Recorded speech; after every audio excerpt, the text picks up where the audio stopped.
pagi adik-adik, Shalom. Yuk kita siapkan hati kita untuk memulai ibadah hari ini.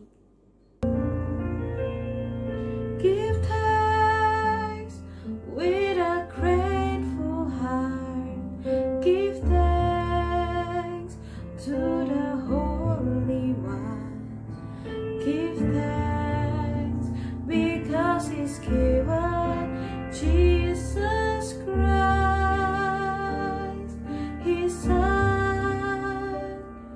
Give thanks with a grateful heart. Give thanks to the Holy One. Give thanks because He's given Jesus Christ, His Son. And oh, let the weak say, I am strong. Let the poor say, I am rich, because of what the Lord has come for us. Give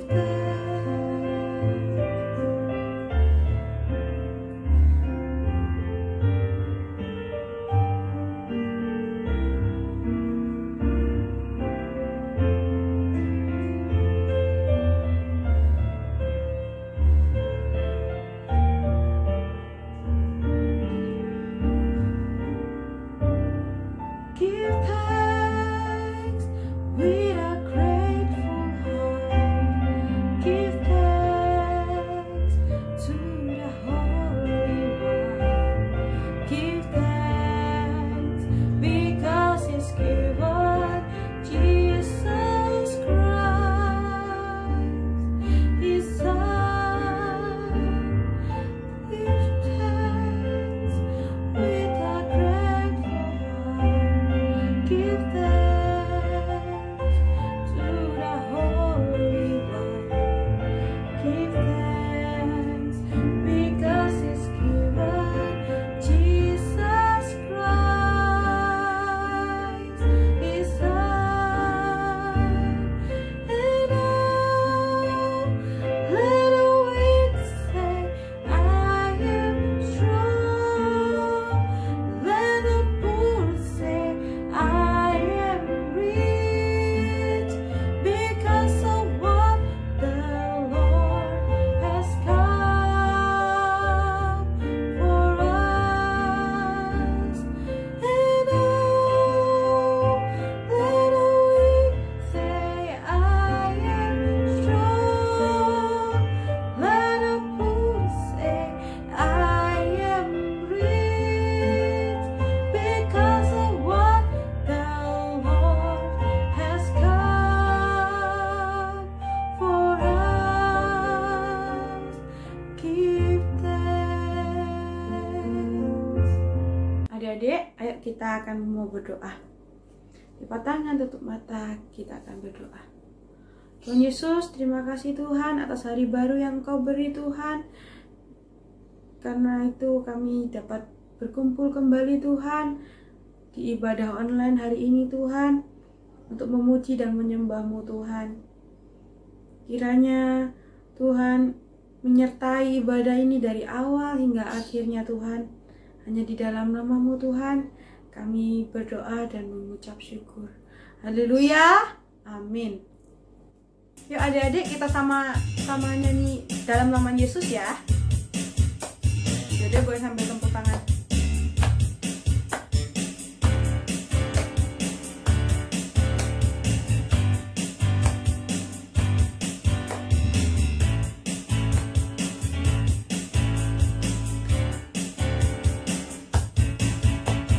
Dalam nama Yesus ada kemenangan. Yes, yes. Dalam nama Yesus iblis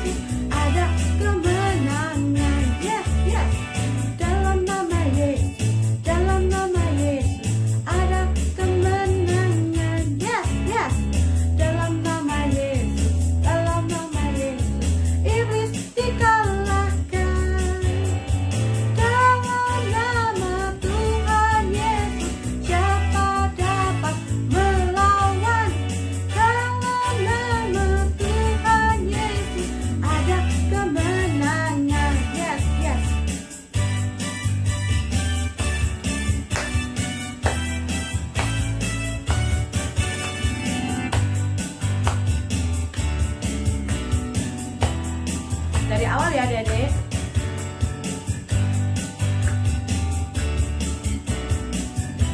Kita nyanyi bareng-bareng.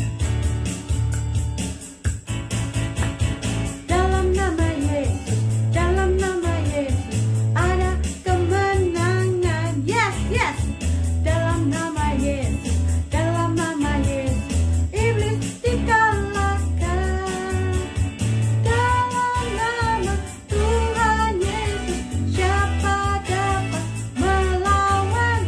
Dalam nama Tuhan Yesus ada kemenangan. Nama Tuhan Yesus siapa dapat melawan? Dalam nama Tuhan Yesus ada kemenangan. Tepuk tangan adik-adik. Yuk kita nyanyi sekali lagi ya. Kami perlu Kau Tuhan.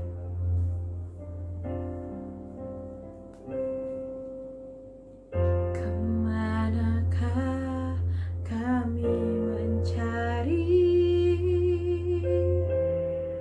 kasih sejati? Kemanakah kami berseru saat badai datang meneru? Yang kami tahu hanya Kau yang mampu pulihkan segala sesuatu. Dari awal ya adik-adik. Kemanakah kami mencari kasih sejati? Kemanakah kami berseru saat badai datang meneru? Yang kami tahu hanya Kau yang mampu pulihkan segala sesuatu. Kami perlukan keajaiban-Mu. Kami butuhkan sentuhan tangan-Mu. Kami tak dapat jalan sendiri. Kami perlu Kau Tuhan. Kami perlukan keajaiban-Mu. Kami butuhkan sentuhan tangan-Mu. Kami tak dapat jalan sendiri. Kami perlu Kau Tuhan. Kami tak dapat jalan sendiri. Kami perlu Kau Tuhan. Kami perlu Kau Tuhan. Yuk kita berdoa sebelum mendengarkan firman. Tutup mata, lipat tangan adik-adik. Kita siap untuk berdoa. Terima kasih Tuhan. Kami sudah memuji dan memuliakan nama-Mu Tuhan. Tiba saatnya Tuhan, kami akan mendengarkan firman-Mu Tuhan. Bukakan telinga dan hati kami Tuhan untuk mendengarkan firman-Mu Tuhan. Dan juga urapi kakak-kakak yang akan menyampaikan firman-Mu Tuhan. Hanya di dalam nama-Mu Tuhan kami sudah berdoa dan mengucap syukur. Haleluya. Amin. Shalom adik-adik. Gimana kabar adik-adik hari ini? Semuanya masih dalam keadaan sehat kan? Adik-adik ada yang ingat nggak ya? Firman Tuhan minggu lalu itu tentang apa? Firman Tuhan minggu lalu itu kita sudah sama-sama dengar tentang kisah dari panggilan Nabi Yeremia. Nah, pada hari ini kita mau sama-sama membahas tentang panggilan lagi loh. Tetapi pada hari ini kita akan membicarakan atau mendengarkan kisah dari tokoh yang berbeda. Pada hari ini, kisah dari tokoh yang akan kita dengar adalah dari Nabi Yesaya. Jadi pada hari ini kita mau sama-sama dengar tentang panggilan Nabi Yesaya. Nah, sebelum kita masuk lebih dalam, kita mau sama-sama baca firman Tuhan di Yesaya 6 ayatnya yang ke-1 sampai yang ke-13.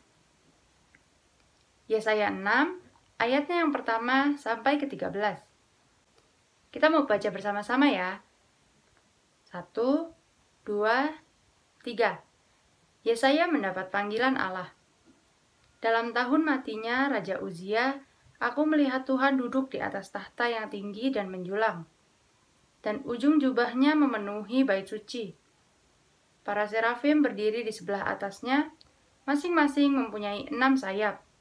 2 sayap dipakai untuk menutupi muka mereka, 2 sayap dipakai untuk menutupi kaki mereka, dan 2 sayap dipakai untuk melayang-layang. Dan mereka berseru seorang kepada seorang, katanya, Kudus, kudus, kuduslah Tuhan semesta alam. Seluruh bumi penuh kemuliaannya.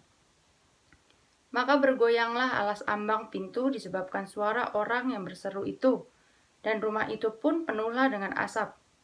Lalu kataku, celakalah aku binasa, sebab aku ini seorang yang najis bibir, dan aku tinggal di tengah-tengah bangsa yang najis bibir. Namun mataku telah melihat Sang Raja, yakni Tuhan semesta alam. Tetapi seorang daripada serafim itu terbang mendapatkan aku. Di tangannya ada bara yang diambilnya dengan sepit dari atas mezbah. Ia menyentuhkannya kepada mulutku, serta berkata, Lihat, ini telah menyentuh bibirmu, maka kesalahanmu telah dihapus dan dosamu telah diampuni. Lalu aku mendengar suara Tuhan berkata, Siapakah yang akan kuutus, dan siapakah yang mau pergi untuk aku? Maka sahutku, ini aku, utuslah aku. Kemudian firman-Nya, Pergilah dan katakanlah kepada bangsa ini, dengarlah sungguh-sungguh tetapi mengerti. Jangan, lihatlah sungguh-sungguh tetapi menanggap. Jangan, buatlah hati bangsa ini keras dan buatlah telinganya berat mendengar. Dan buatlah matanya melekat tertutup, supaya jangan mereka melihat dengan matanya, dan mendengar dengan telinganya, dan mengerti dengan hatinya, lalu berbalik dan menjadi sembuh. Kemudian aku bertanya, Sampai berapa lama ya Tuhan? Lalu jawabnya, Sampai kota-kota telah lenggang, sunyi sepi. Tidak ada lagi yang mendiami, dan di rumah-rumah tidak ada lagi manusia. Dan tanah menjadi sunyi dan sepi. Tuhan akan menyingkirkan manusia jauh-jauh, sehingga hampir seluruh negeri menjadi kosong. Dan jika di situ masih tinggal 1/10 dari mereka, mereka harus sekali lagi ditimpa kebinasaan. Namun keadaannya akan seperti pohon beringin dan pohon jawi-jawi, yang tunggulnya tinggal berdiri pada waktu ditebang. Dan dari tunggul itulah akan keluar tunas yang kudus. Jadi adik-adik, di firman Tuhan yang sudah kita sama-sama baca pada hari ini, dikatakan di ayat yang pertama, dalam tahun matinya Raja Uzia. Raja Uzia ini adalah seorang raja dari Yehuda, di mana Nabi Yesaya berasal. Pada tahun ini, dalam tahun matinya Raja Uzia, Tuhan itu menampakkan dirinya kepada Nabi Yesaya. Pada saat itu, Nabi Yesaya dipanggil oleh Tuhan dan diutus oleh Tuhan kepada bangsa yang najis bibir, kepada bangsa yang tidak hidup kudus di hadapan Tuhan, dan kepada bangsa yang hidup dalam dosa. Pada awalnya, Nabi Yesaya itu takut. Seperti yang kita sama-sama lihat di ayat yang kelima, di sini tuh seolah-olah Nabi Yesaya takut. Karena apa? Karena dia berjumpa dengan seorang raja, berjumpa dengan sang raja, yaitu Tuhan semesta alam. Sedangkan Nabi Yesaya di sini dia mengatakan kalau dirinya itu adalah orang yang najis bibir, dan dia hidup di tengah-tengah bangsa yang najis bibir. Jadi Nabi Yesaya itu kayak merasa seolah-olah dia itu sebenarnya nggak layak untuk bertemu dengan sang raja, yaitu Tuhan semesta alam. Tapi di ayat yang ke-6 sampai yang ke-7, setelah serafim atau malaikat mengambil bara menggunakan sepit dan menyentuhkannya kepada mulut atau bibir Nabi Yesaya, yang seolah-olah menandakan bahwa kesalahan Nabi Yesaya telah dihapus dan dosanya telah diampuni, barulah Nabi Yesaya percaya dan barulah Nabi Yesaya yakin dan merasa layak untuk dipanggil oleh Tuhan dan diutus oleh Tuhan. Nah adik-adik, pada hari ini kita mau sama-sama belajar 4 poin yang bisa kita ambil dari kisah panggilan Nabi Yesaya. Yang pertama, Nabi Yesaya itu percaya kalau Tuhan yang memanggilnya adalah Tuhan yang berkuasa, bertahta, kudus, dan penuh kemuliaan. Seperti yang kita sudah sama-sama baca tadi, bahwa Nabi Yesaya itu hidup atau tinggal di tengah-tengah bangsa yang najis bibir. Nah, Tuhan yang menampakkan dirinya kepada Nabi Yesaya ini adalah Tuhan yang kudus dan penuh kemuliaan. Seperti yang kita lihat di ayat yang ketiga, kita mau sama-sama baca. Dan mereka berseru seorang kepada seorang, katanya, kudus, kudus, kuduslah Tuhan semesta alam, seluruh bumi penuh kemuliaannya. Di sini sudah jelas dikatakan bahwa Tuhan yang menampakkan dirinya atau yang memperlihatkan dirinya kepada Nabi Yesaya itu adalah Tuhan yang kudus dan Tuhan yang penuh kemuliaan. Dia juga Tuhan yang berkuasa. Kenapa sih dia itu Tuhan yang berkuasa? Karena dia bisa menghapus dosa, dia bisa mengampuni kesalahan atau dosa seseorang. Seperti yang dikatakan di ayat yang ke-7 tadi. Di sini setelah Nabi Yesaya disentuh bibirnya menggunakan bara, di sini tuh dikatakan, maka kesalahanmu telah dihapus dan dosamu telah diampuni. Dan ini menandakan bahwa Tuhan yang memperlihatkan dirinya kepada Nabi Yesaya adalah Tuhan yang berkuasa dan bertahta. Yang kedua, yang bisa kita pelajari dari kisah Nabi Yesaya ini adalah memiliki hati yang mau melayani dan menyampaikan Injil atau pesan Tuhan. Pada hari ini kita sama-sama belajar bahwa Nabi Yesaya itu memiliki hati yang rela untuk melayani Tuhan. Karena di sini Nabi Yesaya itu yang menyerahkan dirinya sendiri. Kita mau sama-sama lihat di ayat yang ke-8 lagi. Kita mau sama-sama baca. Demikian firman Tuhan. Lalu aku mendengar suara Tuhan berkata, siapakah yang akan kuutus dan siapakah yang mau pergi untuk aku? Maka sahutku, ini aku, utuslah aku. Jadi di sini Tuhan itu menanyakan, siapakah yang akan kuutus dan siapakah yang mau pergi untuk aku? Dan sini Nabi Yesaya sendiri yang mengatakan, yang menjawab, ini aku, utuslah aku. Jadi di sini itu Nabi Yesaya menjawab seperti ini bukan karena dipaksa oleh orang lain, bukan karena juga dipaksa oleh temannya atau keluarganya.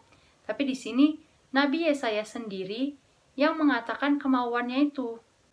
Ini menandakan bahwa Nabi Yesaya itu memiliki kerelaan hati untuk menyampaikan pesan Tuhan, untuk memberitakan Injil, untuk melayani Tuhan. Dan di sini kita sama-sama belajar dari kisah ini bahwa kita tuh harus belajar untuk memiliki hati yang rela melayani Tuhan tanpa paksaan dari orang lain, tanpa dorongan dari orang di sekitar kita seperti Nabi Yesaya. Yang ketiga, memiliki hati yang percaya pada penyertaan Tuhan. Adik-adik, Nabi Yesaya ini memiliki hati yang sepenuhnya percaya kepada Tuhan. Kalau kita lihat di ayat yang ke-9, saat Tuhan sudah mengatakan pergilah, di sini tuh Nabi Yesaya nggak menanyakan seperti sekarang Tuhan, atau Nabi Yesaya nggak menyatakan seperti, tapi aku belum siap Tuhan. Nabi Yesaya tidak mengatakan seperti itu. Jadi misalnya contohnya ini, situasinya tuh seperti ini. Misalnya adik-adik tiba-tiba disuruh oleh guru adik-adik untuk ikut lomba. Nah, tapi adik-adik itu harus berangkat sekarang karena lombanya tuh hari ini. Jadi adik-adik, kamu ikut lomba ya, tapi berangkatnya sekarang. Adik-adik kan pasti kaget dong. Adik-adik pasti akan bilang, tapi kan aku belum siap Bu, aku belum latihan, aku belum ini, aku belum itu. Nah, di sini Nabi Yesaya saat disuruh Tuhan pergi, dia tuh tidak mengatakan seperti itu adik-adik. Kenapa? Karena Nabi Yesaya itu sudah percaya sepenuhnya kepada Tuhan. Nabi Yesaya percaya kalau Tuhan yang sudah menyuruhnya, Tuhan yang sudah memanggilnya Kalau Tuhan sudah bilang pergi, sudah pasti Tuhan itu akan menyertai Nabi Yesaya kemanapun dia pergi.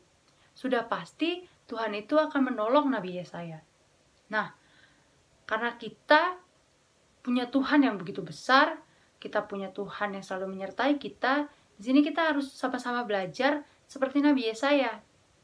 Kita harus percaya sepenuhnya bahwa Tuhan itu akan selalu menyertai kehidupan kita.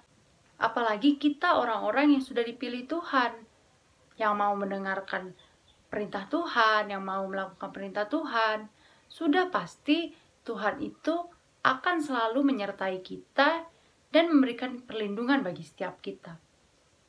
Yang keempat, memiliki hati yang taat, mau melayani Tuhan sesuai waktu dan kehendak Tuhan.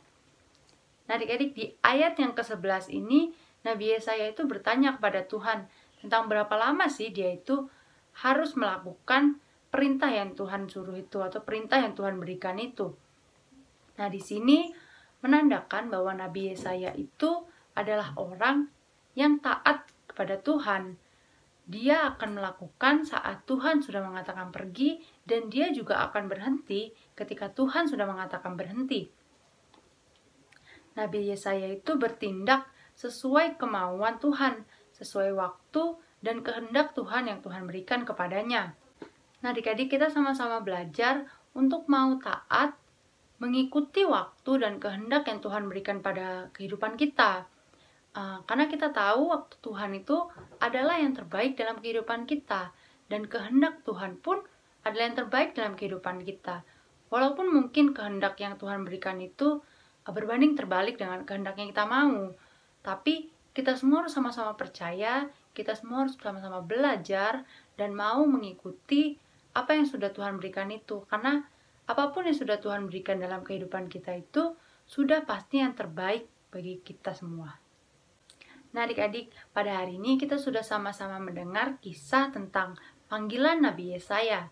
Biar kiranya melalui firman ini adik-adik dapat semakin terberkati, dan juga biar kiranya firman ini yang selalu tertanam dalam kehidupan adik-adik, memberkati kehidupan adik-adik. Juga biar kiranya melalui firman yang adik-adik dengar pada hari ini, adik-adik dapat semakin percaya sepenuhnya kepada Tuhan, dan adik-adik semakin taat kepada Tuhan. Nah, firman Tuhan pada hari ini sampai di sini. Sebelum kita selesaikan, kita mau sama-sama tutup di dalam doa. Mari kita bersatu dalam doa. Terima kasih Bapa, terima kasih Yesus, terima kasih Roh Kudus. Tuhan, terima kasih Tuhan, karena pada hari ini Tuhan masih menegur setiap kami melalui firman-Mu Tuhan.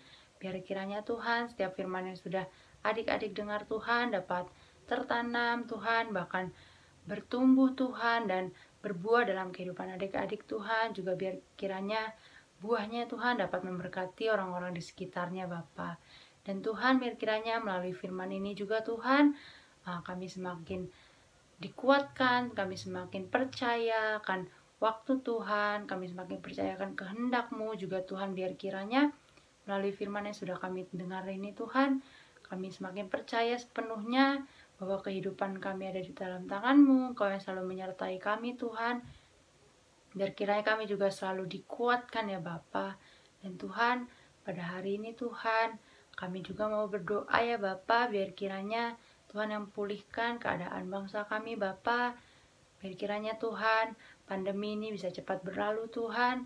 Tuhan juga memberkati setiap orang-orang yang berada di garda terdepan Bapa. Biar kiranya mereka semua selalu Tuhan berikan kekuatan dan Tuhan berikan hikmat untuk dapat menemukan vaksin Tuhan, agar vaksin tersebut dapat kami gunakan Tuhan, dapat menyembuhkan setiap orang yang sakit Tuhan, juga dapat memberikan kekebalan bagi setiap kami yang tidak sakit Tuhan.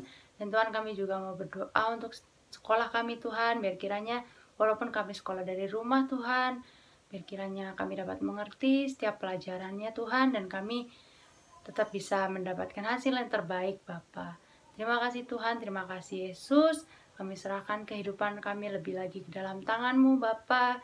Biar Engkau yang mengatur kehidupan kami Tuhan, biar Engkau yang selalu menyertai kami, dan biar kehendak-Mu yang terjadi dalam kehidupan kami Bapa. Terima kasih Tuhan, terima kasih Yesus. Hanya di dalam nama Tuhan Yesus Kami telah berdoa dan mengucap syukur. Haleluya. Amin. Selamat hari Minggu dan Tuhan Yesus memberkati.